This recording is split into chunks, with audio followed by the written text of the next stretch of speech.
ఓం శ్రీ సుబ్రహ్మణ్యేశ్వర స్వామినే నమః. కోరిన కోరికలను నెరవేర్చే శ్రీ షణ్ముఖ షట్కం.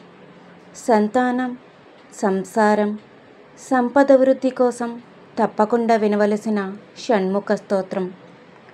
ఈ స్తోత్రం నిత్యం పఠించడం వల్ల రాహుగ్రహ, కుజగ్రహ దోషాలు, శత్రుబాధలు, రోగబాధలు, పిశాచ బాధలు తొలగిపోయి అఖండ ఐశ్వర్యం ప్రాప్తిస్తుంది.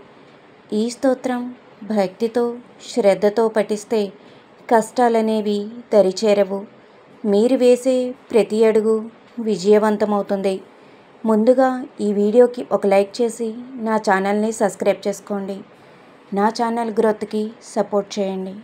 గిరితనయాసుత గంగాపయోదిత గంధ సువాసిత బాలతనో గుణగణ భూషణ కోమల భాషణ క్రౌంచ విధారణ కుందతనో గజముఖ సోదర దుర్జయ దానవ సంగ వినాశక దివ్యతనో జయ జయ హే గుహ షణ్ముఖ సుందర దేహి రతిం తవ పాదయుగే ప్రీతిగిరి సంస్థిత భక్త హృది స్థిత పుత్రధన ప్రదరమ్యతనో భవభయమోచక భాగ్య విదాయక భూసుత వారసు పూజ్యతనో बहुभुज शोभित बंध विमोचक बोध फलप्रद बोधतनो जय जय हे गुह षण्मुख सुंदर देहि रतिं तव पादयुगे शमधन मानित मौनि हृदालय मोक्षकृदालय मुग्धतनो शतमुख पालक शंकर तोषक शंख सुवादक शक्तितनो दशशत मन्मथ सन्निभ सुंदर कुंडल मंडित कर्ण विभो जय जय हे गुह षण्मुख सुंदर देहि रतिं तव पादयुगे गुहतरुणारुण चेल परिष्कृत तारक मारक मारतनो जलनिधि तीर सुशोभिवरालय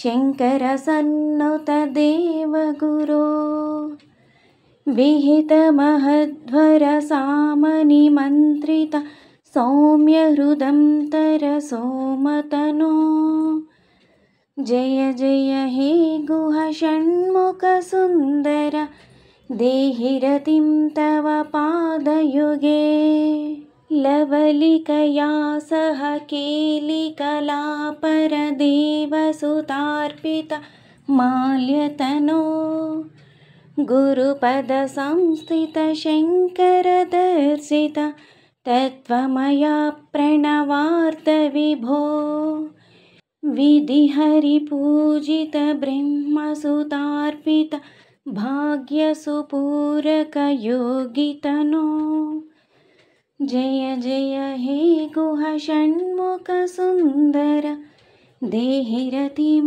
तव पादयुगे कलिजन पालन कंज सुलोचन कुक्कुटकेतन केलितनो कृतबलिपालन बर्हिण वाहन फालविलोचन शम्भुतनो शरवण संभव शत्रुनिबर्हण चन्द्रसमालन शर्मतनो जय जय हे गुह षण्मुख सुंदर देहि रतिं तव पादयुगे शुकदमनंत पदान्वित राम सुदीक्षित सत्कविपद्यमिदं शरवण संभवतोषधमिष्टद मष्टसुसिद्धिदमार्तिहरम्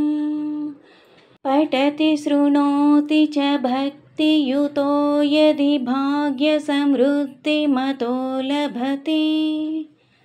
जय जय हे गुह षण्मुखसुन्दर देहि रतिं तव पादयुगे। इति श्री अनन्तरामदीक्षितकृतं షణ్ముఖస్తోత్రం సంపూర్ణం. నా వీడియో కనుక మీకు నచ్చినట్లయితే లైక్ చేయండి, షేర్ చేయండి, సబ్స్క్రైబ్ చేయండి.